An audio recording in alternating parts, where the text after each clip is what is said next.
Okay, so, like, imagine this.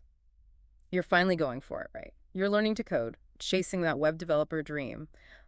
But what if, and stick with me here, what if you could start earning, like, serious cash while you're still learning? That's the whole premise of this book we're diving into today. How to earn $10,000 while learning to code. Right. Rob Percival, the author, he's not messing around. He jumps right into the practical stuff. Absolutely. But the coolest thing, I think, is that he doesn't assume you're already a coding whiz. In fact, he spends a good chunk of the book talking about, get this, belief before bytes. Belief before, but okay, gotta admit, sounds kind of woo-woo for a tech book, no? Totally. But it's actually brilliant. He ties it back to that Amy Cuddy TED Talk, the one about power posing. Oh, yeah, yeah. Fake it till you make it, right? Even if you feel like a nervous wreck, standing tall actually makes you feel more confident. Exactly. Percival's saying it's the same with becoming a web developer. Don't wait until you're some coding guru to own that identity. Interesting. So instead of being like, oh, I'm just learning, you're out there saying, I'm a web developer, what's up? 100%. And that shift, even if it feels a little weird at first, it changes how you approach everything. Okay, I can see that. But how do you actually back it up? Like, especially early on when your portfolio is, a little sparse. That's where Percival's big on niching down.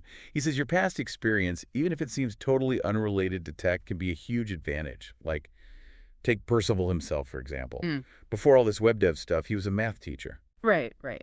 And he talks about building that website for other teachers to share lesson plans. Exactly. He saw a need within a community he already understood.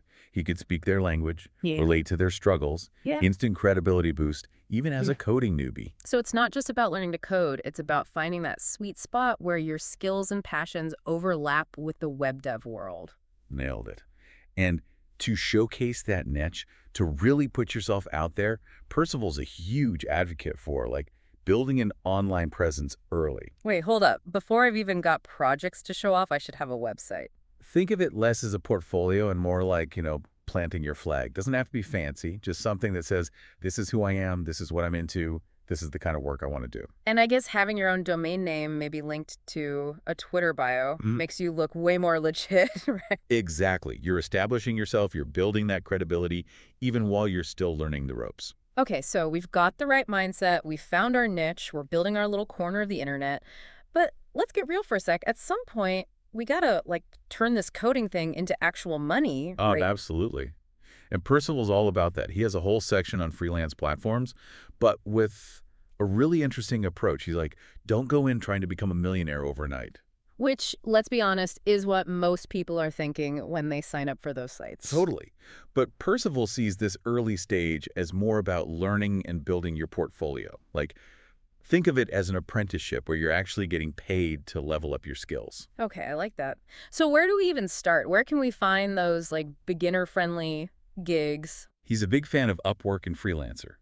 He even says that being a newbie can be an advantage. Hold on, really. How is being a beginner a good thing in that whole cutthroat freelance world? Because you're more likely to take those smaller jobs that more experienced freelancers wouldn't even bother with. Right, like those, hey, can you fix my HTML header or my CSS is messed up kind of gigs. Exactly. And those little wins, they add up. They build your confidence, you get better at coding, and you start racking up those all-important positive reviews. And I remember Percival mentioning some pretty smart tactics for standing out, even with limited experience. Like he talked about using your location and communication as leverage. Totally. He found that a lot of clients, especially if they're new to outsourcing, feel more comfortable working with someone they can easily communicate with. Makes sense. So if you happen to be in a time zone that works well with, say, US or European clients, Mm. and you can offer clear, concise communication, those become huge selling points. So even if I'm still brushing up on my JavaScript, I can highlight those other skills that other freelancers might overlook. Precisely. And because you're not, like, burnt out from the whole freelance grind yet, you're more likely to put in that extra effort. Writing thoughtful proposals, being super communicative, going above and beyond for those early clients. It's all about building that reputation one gig at a time. But I gotta say, sometimes you need a little push to actually get started. And I think that's where Percival's Get Your First Gig challenge comes in. Oh, yeah. He's a huge believer in action. This challenge is all about, like, stop procrastinating, stop waiting for the perfect moment, and just dive in. So break it down for us. What does he actually want us to do? He wants you to spend a week creating tailored proposals for at least 5 projects that fit your niche. And I mean tailored, none of that generic copy and paste stuff. Really take the time to understand what the client needs and explain how you can help them get there. He even gives you that progress tracker in the book, right? Yeah, breaks the whole process down into doable steps. And his goal is that after 4 weeks, you've earned at least $200. Which, by no coincidence, is pretty close to the cost of his web development course. Well, he's a businessman, gotta give him that. But it does prove a point, right? Even these small gigs can add up fast and can even pay for your continued learning. True. Okay, so let's say we've conquered those freelance platforms, got a few projects under our belt. We're feeling pretty good about our coding skills. What's the next level up? What's that next big step? That's where Percival introduces what he calls a game-changer WordPress. Basically, building complete, professional-looking websites using WordPress. Which is huge business these days, right? Everyone and their grandma needs a website. Exactly. But Percival makes a really important distinction between web development and web design. He's like, just because you can code doesn't mean you also need to be a design genius. Which is a relief, honestly, because some of that design stuff makes my head spin. Right, and that's where he brings up what he calls the magic of premium WordPress themes. Places like ThemeForest offer these incredibly well-designed templates that make your websites look super professional, even if you have zero design skills. Okay, so walk me through this. Why are these premium themes such a big deal, especially for someone just starting out? First off, they solve that whole design dilemma we were talking about. These themes are made by pros, so they already have that visual polish that clients want. So I can basically deliver a sleek-looking website without needing to master Photoshop overnight. Exactly. But it's more than just looks. These themes are super versatile. They come with customizable layouts, pre-built page templates for things like contact forms and about pages, often even include blog stuff or e-commerce features. Wow, so even with basic coding, I could potentially create a fully functional online shop using these themes. Yep. And don't forget the support and documentation that often comes with these premium themes. It's not just buying a template. It's like joining a community with a safety net while you're figuring out the WordPress world. I like it. But I imagine there's a bit of a catch here.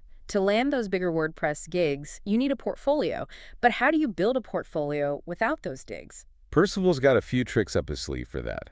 One is to revamp your own website using one of these premium themes. Show off your skills, what your niche is all about, make it crystal clear you're available for WordPress work.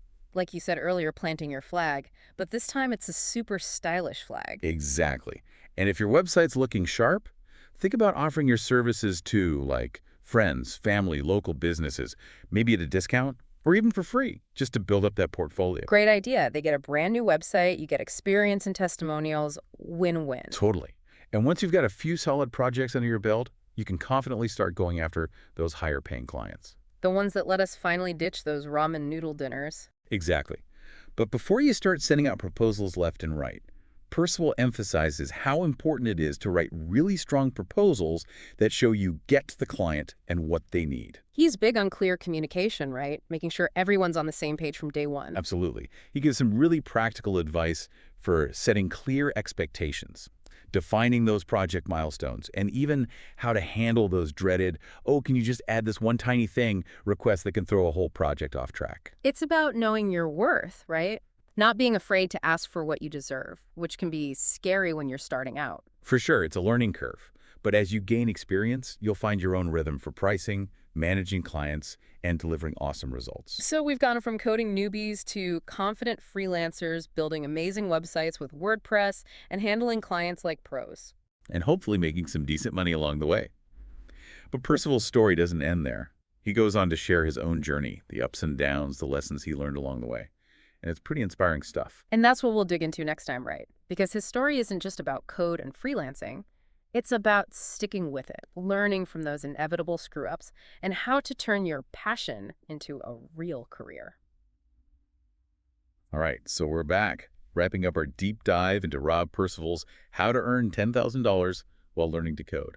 And we've covered a lot of ground, right? Mindset, finding your niche, freelancing, even WordPress. but now it gets kind of personal. It does, because Percival doesn't just talk the talk. He shares his own journey, how he went from math teacher to like this whole web developer entrepreneur guy. And he's super honest about it too. Remember how we talked about iteration? Trying, failing, trying again, all that. Exactly.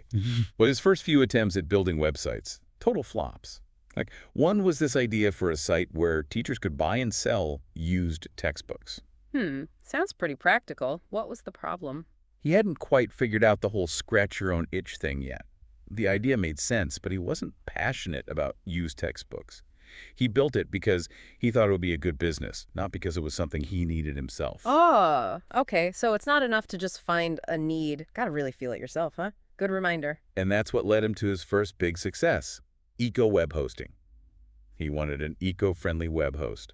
Couldn't find one he loved, so he created his own. Classic. It's amazing how often those scratch-your-own-itch projects are the ones that take off. Like that extra bit of motivation when you're solving a problem you actually care about, it makes a difference. Big time. But it wasn't all sunshine and roses, even for Percival. He talks about struggling to find clients, those moments of self-doubt, even feeling like giving up. Oh, tell me about it. Easy to get discouraged when you're starting out, especially when you're trying to learn to code, build a business, pay the bills all at the same time. For real. But that's what makes his story so inspiring. He kept going. He didn't let those setbacks break him. Just kept iterating, learning, hustling, and eventually things started clicking. So embracing failure as part of the process, got it. Right. But what are some practical things we can take away from his journey? As aspiring web developers, what can we learn from him? One thing that stood out to me was his focus on building a sustainable business. Freelancing's great, but he's all about thinking long-term, exploring those passive income streams. Passive income.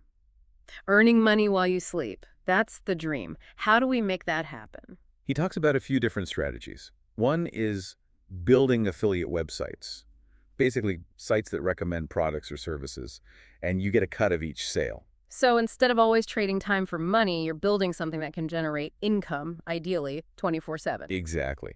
He also mentions selling scripts, like little pieces of code that solve specific problems. Okay, that one might be a bit more advanced. Probably, yeah. But it's No. good to know it's out there.